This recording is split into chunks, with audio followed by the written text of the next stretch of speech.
Hello everyone. Today I'll be teaching about dynamic electricity. First of all, what we need to learn is about conductor and insulators.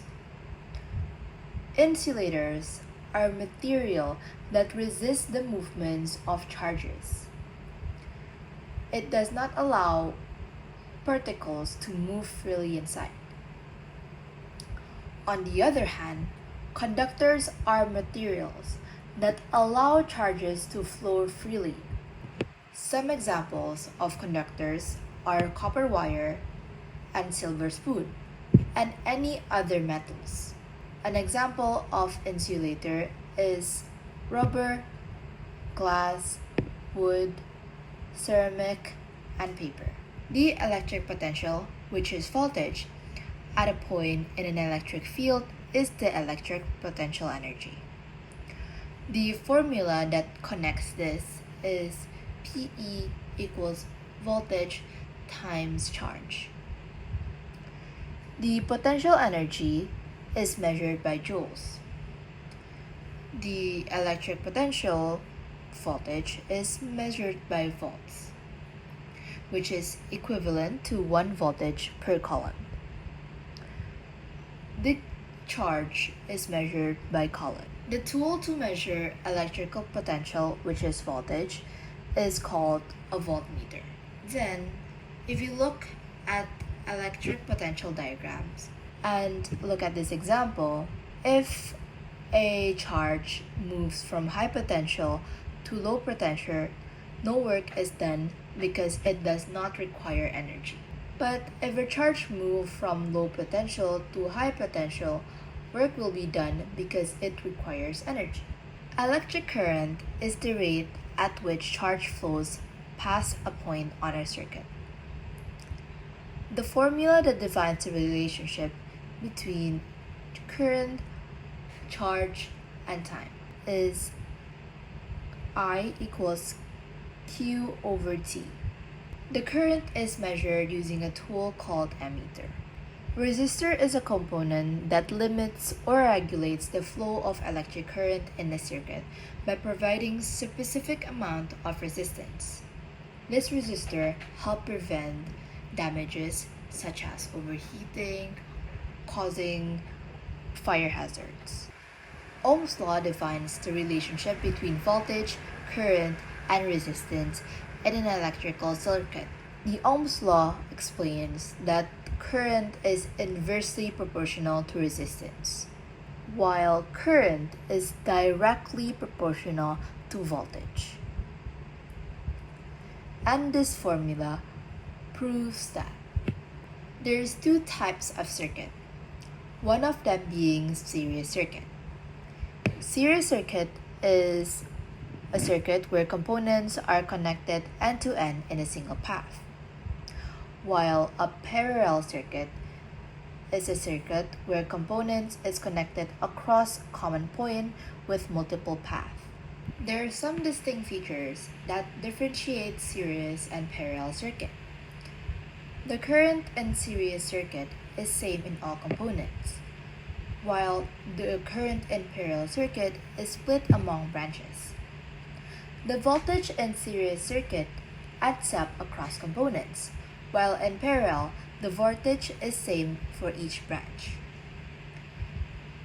If one light bulb fails in series circuit, the whole circuit will stop because it is one connected line. While in parallel, if one light bulb fails, others keep working as long as it's in a different path. The total resistance in series adds up together.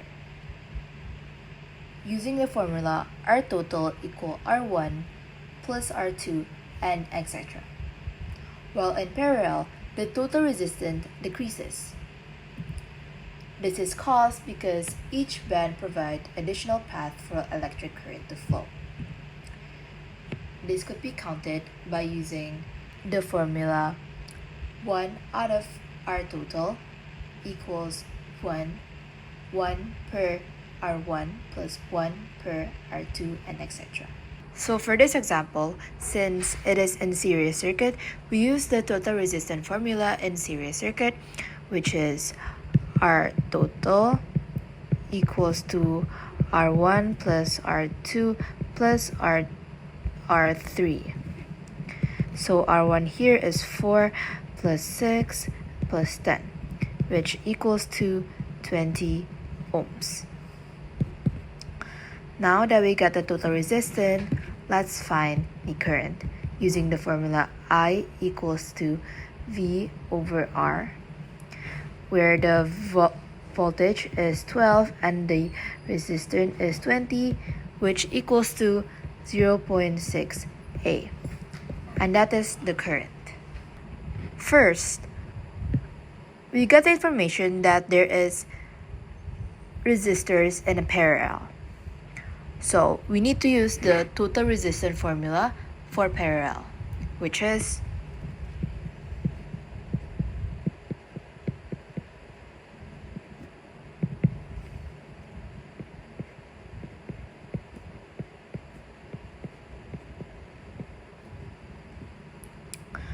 now that we have our formula, let's put the numbers in.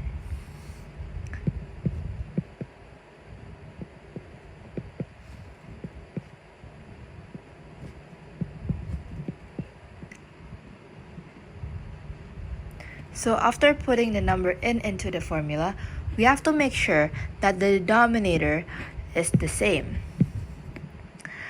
So we can turn 2 into 6, but we have to times it by 3, and we have to times the top also by 3.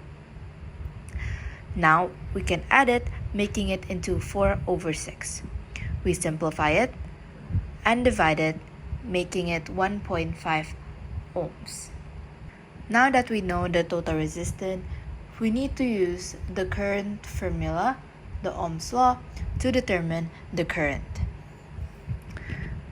The formula is I equals to voltage over resistance. So voltage is 4 over 1.5, which is 2.67A. And we got our answer. That's it for this video. Thank you for watching.